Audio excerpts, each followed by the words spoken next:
Hello, and welcome to KU Law CSO's presentation on virtual interviewing tips. My name is Meredith Wiggins, and I am the Assistant Director of the University of Kansas School of Law's Office of Career Services. In this presentation, I'll be sharing some quick tips on how to make the best impression in virtual interviews. I'll start by going over how to prepare for the interview in advance and on the day of, and then discuss how to shine in the interview itself. By now, we've been operating at least partially online for several months, so you may feel like you're a pro at Zoom, Skype, or any other video platform. But using these platforms for professional interviewing requires a bit more preparation on your behalf than an informal meeting does. First, don't be afraid to ask employers what platform you'll be using so that you can make sure you test it out in advance. You may find that the employer uses a software you don't already have, and you don't want to be late to the interview because you're waiting for the program to install. For employers interviewing as part of KU's on campus interview or OCI program, you will be using Flow Recruit, but other employers may use different methods, and it's good to know well in advance. Once you have the program installed, make sure to check that your microphone and camera are both working as they should. Test both out in the physical space that you plan to use for interviews. Do you look like a weird ghost person, awash in fluorescence? Are you nothing more than a disembodied voice coming from the shadows of the dark corner? Neither of these is good. You want bright, clear light that illuminates your face without washing you out. And you should also make sure that your background is appropriate. It doesn't have to be totally blank, but when in doubt, neutral is best, as it helps prevent the interviewers from becoming distracted. And as you would for any interview, you should research the employer thoroughly to make sure that you understand their needs and how you'd fit into the organization. So, in addition to the organization's website and LinkedIn page, don't forget about Glassdoor, Vault, and NELP guides to employers, all of which can provide great insight into the firm or employer's culture and expectations. If you've done the bulk of your prep work in advance, you'll be well positioned for the day of the interview. Take time to test out the interview platform again to make sure that it's working and that your internet connection is strong and clear. And additionally, to the extent that it's possible to do so, try to minimize any potential distractions. Turn off any chat platforms and notifications that might pop up during the interview and silence your phone.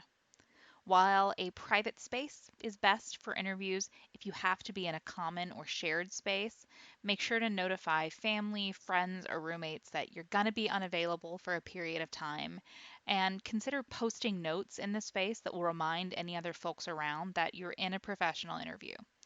And if you have to conduct your interviews from a truly public space, which does sometimes happen, it's best to inform the interviewers at the beginning of the interview that you're sorry for any potential distractions so they won't be caught off guard. And finally, remember that even though these interviews are virtual, they are still professional, and we recommend that you dress in business or business casual attire. For suggestions on what that might look like, refer to the CSO's Dress for Success video at law.ku.edu/professionalism.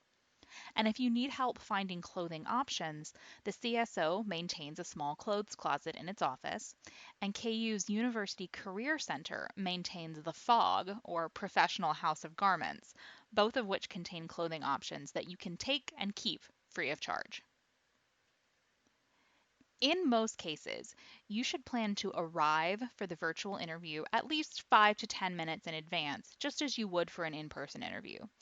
Keeping an interviewer waiting is a pretty major faux pas, so it's better to give yourself a wide margin.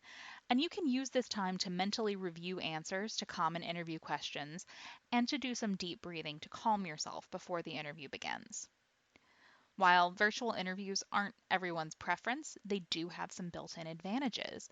In most in-person interviews, you wouldn't be able to consult your documents for pertinent details and examples, but in virtual interviews, you can keep some of your research nearby and a list of questions that you've brainstormed for your interviewers.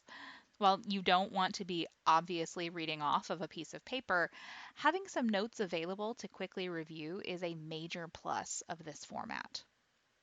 Similarly, You should keep your phone nearby in case there are connection issues. If you're unable to connect by video, having your phone close to you allows you to follow up immediately. But do keep the phone on silent and face down in order to avoid distraction. Lastly, pay attention to your body language. It's especially easy to find yourself slouching or speaking rapidly on virtual platforms. Try to maintain straight posture, make eye contact with the interviewers by looking at the computer camera, and speak at a moderate pace. If any of these present accessibility challenges for you, the CSO can help you brainstorm options for navigating accessibility in the interview process. After the interview is over, it's useful to take some notes on what you learned during it. If the employer mentioned a particularly intriguing program or discussed expectations for the role, having that information available can be helpful for evaluating potential offers down the road. This is also a good time to reflect on your own performance in the interview. What do you think you did well, and what could you have done better? Did you stumble over a certain kind of question or truly knock another one out of the park? Thinking through how you did helps make you a better interviewer in the long run. Except in very rare cases, you should always send a thank you note or email within 24 hours of the interview. It's the thoughtful and polite thing to do, and it also allows you the chance to reiterate why you're a good candidate for the position. Incorporating some of the information you learned in the interview and took notes on helps personalize the process. And while we recommend sending handwritten notes for impact, sending an email makes sure that your interviewers will see that you followed up in a timely manner. You can even say something like, "I've already put a card in the mail, but I also wanted to send a quick follow-up email to thank you for interviewing me for XYZ role." And lastly, once you've taken your notes, reviewed your performance, and sent your thank you note, try your best to put the interview out of your head.